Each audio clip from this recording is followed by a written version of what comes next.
दिसंबर का महीना। आज बाकी दिनों से ठंड ज़्यादा थी। ठंडी हवाएं चल रही थी।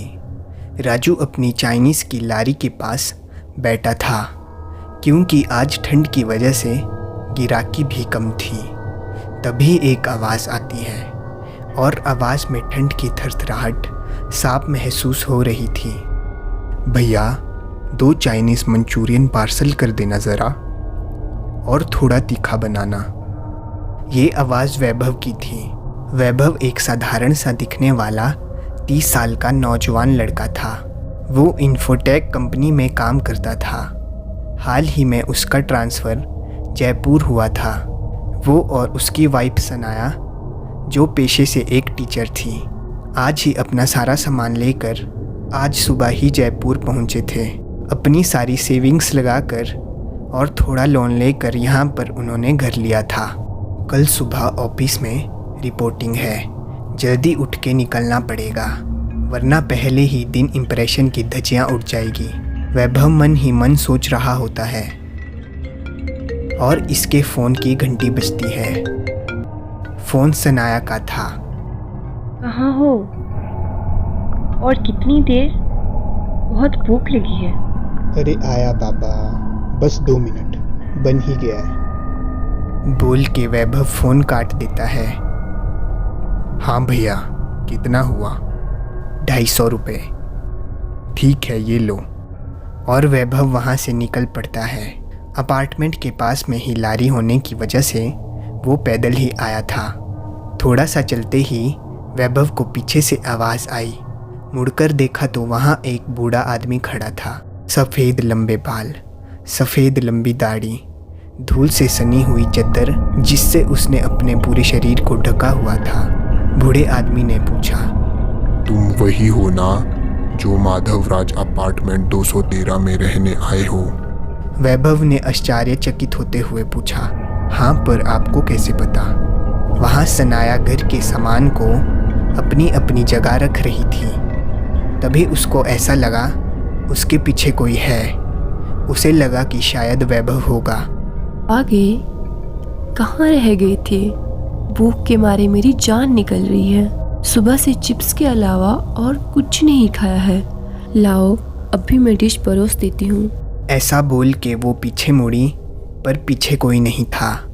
दरवाज़ा वैसे ही बंद था। वो थोड़ा घबराई कि उसने जो महसूस किया वो सच था या स्ट्रेस की वजह से उसे ऐसा महसूस हुआ। वैभव के ऐसे सवाल करने पर वो बूढ़ा आदमी पलट कर जाने लगा और बड़बड़ाने लगा। गलत किया, नहीं आना चाहिए था तुम्हें यहाँ, गलत किया। वैभव उस बूढ़े आदमी को कुछ नहीं बोल पाया और उसे जाते हुए देखता रहा। धीरे धीरे वो बूढ़ा आदमी कोहरे में समा गया। एक तेज़ गाड़ी के हॉर्न ने उसका ध्यान भंग किया और वो फिर चलने लगा अपने घर की ओर।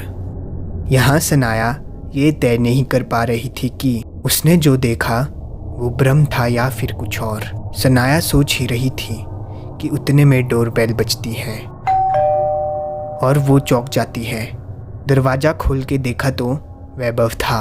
दोनों ये बात एक दूसरे को बताना चाहते थे, पर ना बताना ही बेहतर समझे। रात के 2 बजे थे। वैभव सो चुका था। सनाया की नींद कोसों दूर थी। थोड़ी थोड़ी देर वो बस करवटें बदल रही थी। बेडरूम में डिम लाइट जल रही थी और सनाया अपने ख्यालों में डूब रही थी।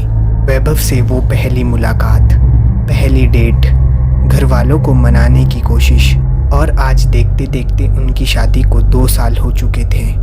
डिम लाइट के उस बल्ब में मानो उसे सब दिख रहा था। अचानक से वो चौंकी।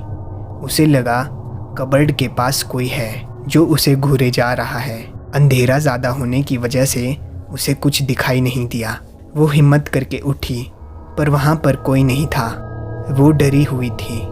ये दूसरी बार था जब उसको ऐसा लगा कि उसे कोई देख रहा है। वो घबरा के कंबल पूरा सर पे ओढ़ कर सो गई। थोड़ी देर सोई ही थी, उसकी आंख खुल गई। उसको लगा जैसे मांस सड़ रहा हो।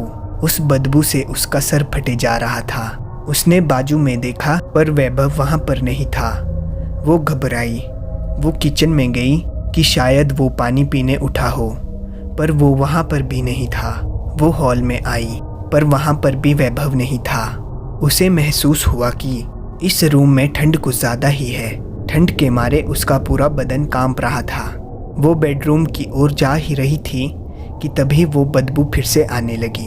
उसको लगा पीछे कोई है। वो मुड़ी और उसके होश उड़ गए।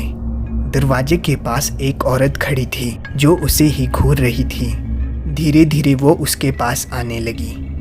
जैसे जैसे वो पास आ रही थी वैसे वैसे ठंड और बदबू बढ़ रही थी। वो चीखना चाहती थी, वहाँ से भागना चाहती थी, पर जैसे किसी ने उसके शरीर को जकड़ लिया हो, वो ऐसा महसूस कर रही थी। वो औरत अब उसके बिल्कुल पास थी। सनाया अपनी आंखें बंद करना चाहती थी पर कर ना सकी।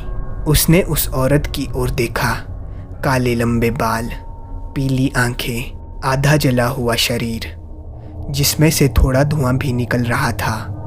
वो बदबू उसी औरत में से आ रही थी। वो पास आई और कहा, वो आएगा और तुम्हें भी जला देगा, सबको मार देगा। चले जाओ यहाँ से अगर जान प्यारी है तो। सनाया की आंख खुल गई। वो डरी हुई थी। उसकी नज़र घड़ी पर गई। सुबह के 9 बजे हुए थे। दिसंबर की ठंड में भी उसका पूरा शरीर पसीने से भीगा हुआ था। उसका सिर अभी भी दर्द कर रहा था। उसने एक हाथ से अपने सिर को दबाते हुए सोचा, सच में ये एक सपना था। मैंने तो उसे खुद महसूस किया था। ऐसा तो कभी नहीं हुआ मेरे साथ। ऐसा सोचते सोचते उसे वैभव का ख्याल आया। उसने देखा वैभव वहाँ पर नहीं था। उसने पूरे घर में उसे ढूंढा पर वो कहीं नहीं मिला। फिर उसकी नज़र टेबल पर रखी एक चिट्ठी पर गई। तुम बहुत गहरी नींद में थी और कल से थकी हुई थी, इसलिए मैंने तुमको नहीं जगाया। मैं ऑफिस जा रहा हूँ। मैंने ब्रेकफास्ट कर लिया है और लंच में वहाँ कर लूँगा। तुम अपना ख्याल रखना। फिर सनाया घर के कामों में व्यस्त हो गई। काम करते करते उसे एक ही ख्याल आ रहा था कि कल उसने जो महसूस किया वो सच में एक सपना था या फिर कुछ और। दोपहर के 1 बजे वैभव ने सनाया को मैसेज किया, आज मैं 7 बजे आ जाऊँगा, डिनर मत बनाना, हम बाहर खा लेंगे। रात के 11 बजे दोनों डिनर करके घर पहुँचे। दरवाज़ा खोलते ही सनाया को जलने की बदबू फिर से आने लगी। उसने वैभव की ओर देखा और कहा, वैभव, क्या तुम्हें कुछ जलने की बू आ रही है? नहीं तो क्यों? नहीं, कुछ नहीं, बोल के सनाया ने दरवाज़ा बंद कर दिया।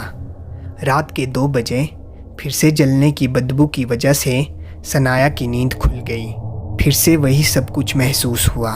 अब तो ये रोज की बात हो गई थी। सनाया बेचैन सी रहने लगी थी। रविवार की सुबह 9:30 बजे वैभव सोफे पे बैठा था। एक हाथ में न्यूज़पेपर और दूसरे हाथ में कॉफ़ी मग। वैभव की नज़र सोच में डूबी हुई सनाया पर जा रुकी। क्या हुआ सनाया? काफ़ी दिनों से देख रहा हूँ, तुम कुछ बेचैन सी दिख रही हो। तबीयत तो ठीक है ना तुम्हारी? वैभव ने कॉफ़ी मग को टेबल पर रखते पूछा। सनाया और कुछ बोले उससे पहले किचन में से कुछ गिरने की ज़ोर से आवाज़ आती है। दोनों भागकर किचन में जाते हैं। वैभव ने पीछे खड़ी सनाया से पूछा, यहाँ तो कुछ नहीं है, तो ये आवाज़ आई कहाँ से? सनाया भौचक्की रह गई। उसने वैभव के पीछे उसी आधी जली हुई औरत को देखा जो वैभव को घूरे जा रही थी। वैभव ने सनाया से पूछा, क्या हुआ? ऐसे क्यों देख रही हो?